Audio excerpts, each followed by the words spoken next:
تو میں نے کہا ٹھیک ہے جی، میں جو مجھے آتا جاتا جتنا کیپیبل ہوں میں، اب ٹائم آئی ہے پلس جتنا بھی ہوگا.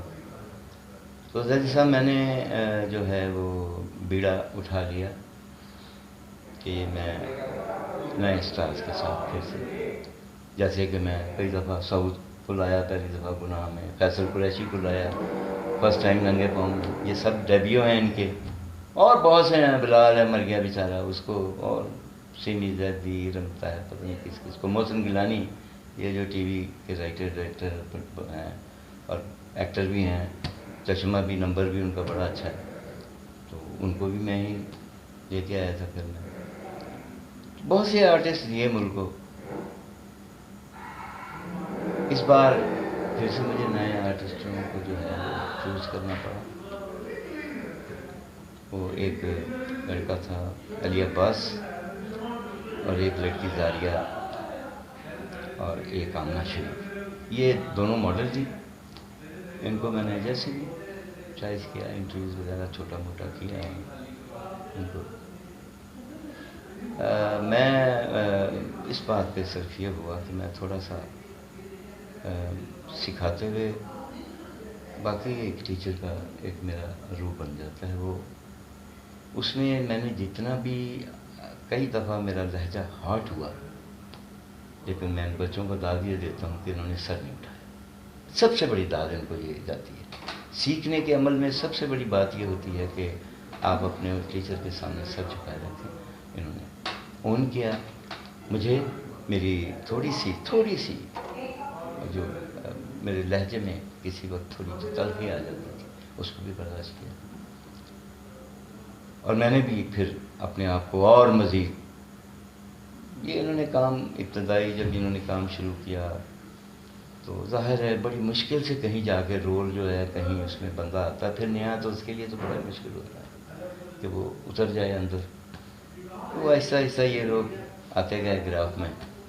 اور ایک سیدھی سادی رومانٹک کہانی ہے، کوئی اس میں ایکسپیریمنٹ میں نے کوئی نہیں کیا، بٹ صرف ایک بات رکھی کہ ایک تو میں نے اوریجنل لوکیشنز کو استعمال کیا.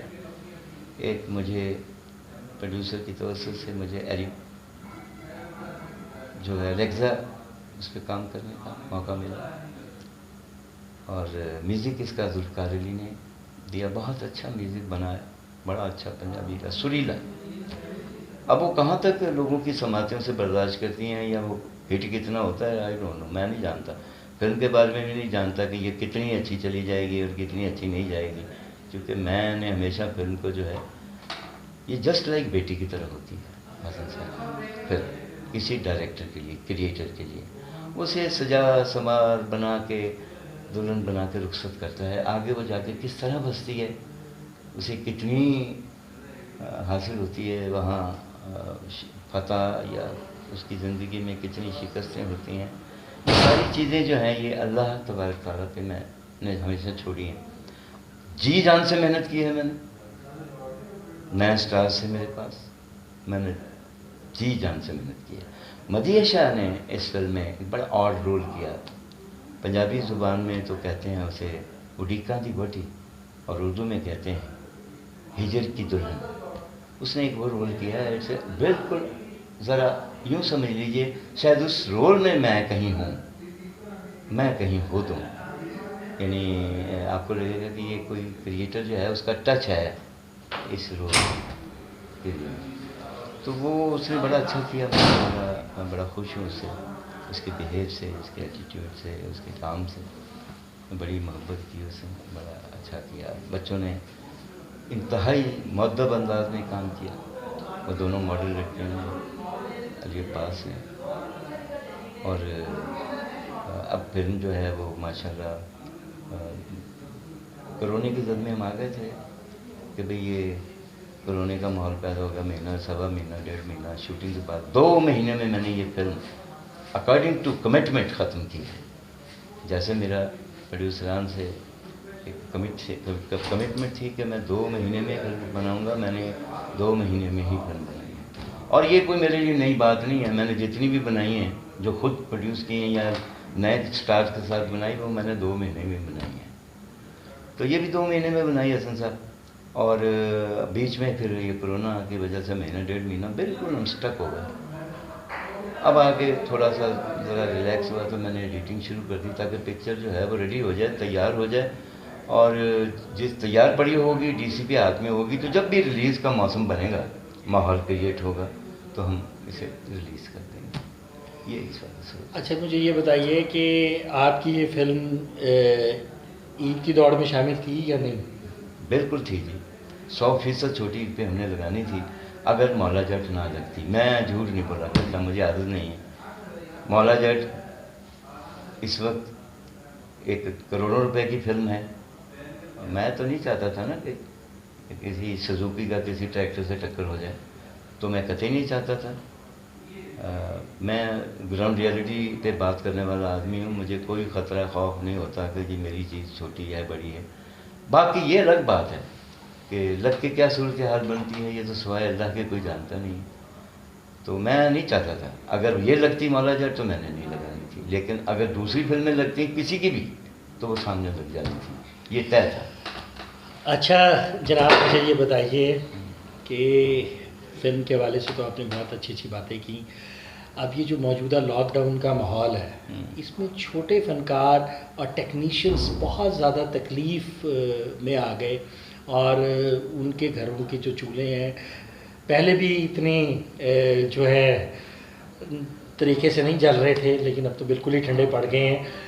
تو گورنمنٹ بہت کوشش کر رہی ہے ان کی ہیلپ کرنے کی, اور انہوں نے کچھ کوشش بھی کی ہے. تو کیا آپ سمجھتے ہیں کہ گورنمنٹ کی کوششیں کافی ہیں؟ نہیں, گورنمنٹ تو دیکھیے, گورنمنٹ تو جو جتنا کیپیبلٹی ہے گورنمنٹ کے پاس جتنی, وہ تو کر رہی ہے. کسی کو 20,000 دے رہے ہیں, کسی کو 5,000 دے رہے ہیں, کسی کو اس طرح ہیلپ آؤٹ کر رہے ہیں, کسی کو. لیکن یہ جس نظام کو خدا چلا رہا ہوتا ہے نا, اس کو چلانا کسی انسان کے بس میں نہیں ہوتا. آپ نے بہت ساری سنے ہوں گے واقعات. ہم لوگ تو کہاں ہم گھروں میں لوگوں کو روٹی پہنچا سکتے ہیں, سوائے پروردگار وہی ہے, رازق ہے.